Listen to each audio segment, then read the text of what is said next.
Hey, what's good, you guys? It's your boy here, and today we'll be at it again with another review. And today we'll be reviewing EA Sports UFC 4. But before we get into that, I need to get something off my chest first. I have played a lot, and I mean a lot of fighting games in my time, but honestly, besides Rumble Rose XX and Fight Night Round 2 in the OG Xbox when I was like 9 years old. I remember I used to play with my little brother almost all the freaking time, and we used to argue all the time. It was fucking funny, dog. I'm getting sidetracked. But anyways, moral of the story, wrestling games as a whole is a completely new thing for me, and the whole UFC franchise as a whole is completely new to me as well, so just bear with me with this review. So with that out of the way, let's go on with the review. So EA Sports UFC 4 is a mixed martial arts fighting video game developed by EA Vancouver and published by EA Sports. The plot in this game is kind of confusing, but I think I got the whole gist of it down. So Coach Davis is our new interactive coach character that will guide you on your journey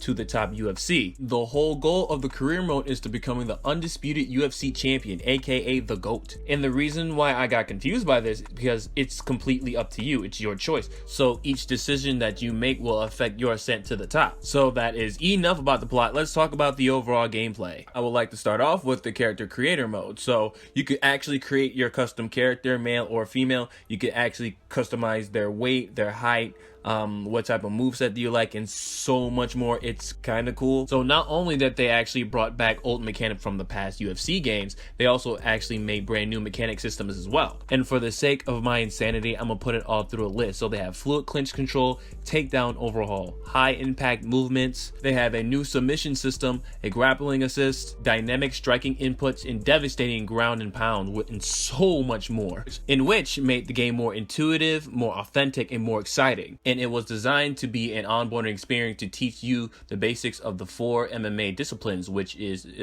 boxing, kickboxing, wrestling, and jiu-jitsu. And the control scheme was also improved and streamlined to make the game more accessible. So as you progress through the career mode, you have a choice to accept or decline fights will affect the development of your fighter's career. Your fighter will grow and improve based on the decision that you make in the gym and in the octagon, and depending on your tendencies in the training and in fights, your fighter will begin to become more proficient in the attack style you use more often. So for example, if you want to be a great striker, you need to throw more combos. And with their relationship system, you can interact with fans, fighters, and promoters to shape your reputation and career. You can call out opponents on social media and pick some moves from sparring partners as well. And don't be careful, you can get injured while fighting as well, and it can affect your overall career as well. And if you don't want to play the career mode, there are also other modes as well. So there's a versus mode where there are 229 unique fighters with 81 alternate versions of those fighters. The problem where I have with the fighters is some of them are not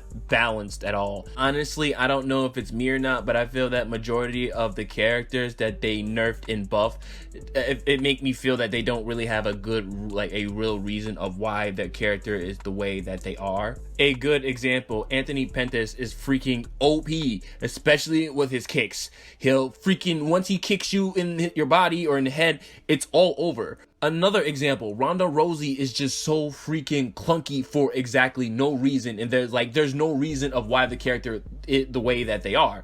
It's just freaking insane. And shout out to Ronda Rousey, baby girl, I love you. You deserve way more recognition than that. And they do have multiplayer mode, which includes blitz battles and the online world championship. And you could change certain settings to have certain experiences, like for example, MMA, stand and bang, and knockout mode. And I definitely had no problem with the online. Each and every time that I was playing with my friends in UFC, I literally specifically had no problems playing through the game. So I compared the UFC 4's graphics to the UFC 3's graphics, and comparing the two, the UFC 4 graphics was definitely way better. And environmentally and a gameplay standpoint, it definitely worked it well. For a good example, when you clinch people, you actually clinch them and you could push them into the wall, and punching them causing a knockout. And all I have to say about the soundtrack is I just completely enjoyed it. And the whole entire time I was enjoying it, it was very, very motivating for me. So with that, I think I covered mostly everything, so let's just hop on to the overview. So on the positive side of things, it does have a plot.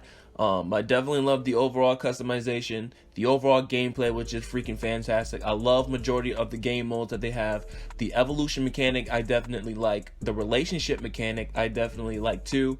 I definitely love the roster. The multiplayer worked it fine for me. Graphically, the game is good. Environmentally, the game is good, and I definitely enjoyed the soundtrack. And on the negative side of things, I just didn't like how the characters were built. To put it in simplest terms, I just don't like how the characters were buffed or nerfed in a natural sense. So the game came out in August 14th, 2020. The game weirdly is only on console, so it should be on the PlayStation 4 and the Xbox One. It also should be in the next gen consoles as well, but honestly I'm not really too sure on that as well. If you get the game digitally, it should be about $59.99. If you get it in your local stores at GameStop, it's about like $18.99. Majority of them probably going to be around the $20 price range, but honestly it can be cheaper. It all depends on where you look. So is this game worth your money? In a personal opinion, I actually had fun. I actually enjoyed it as well, especially when I was playing with my brother and one of my other friends online. And whenever I was playing the career mode, it was definitely really intuitive, authentic, and in certain cases, it was really intense when it came down to certain fights. And on top of that, the game was really fun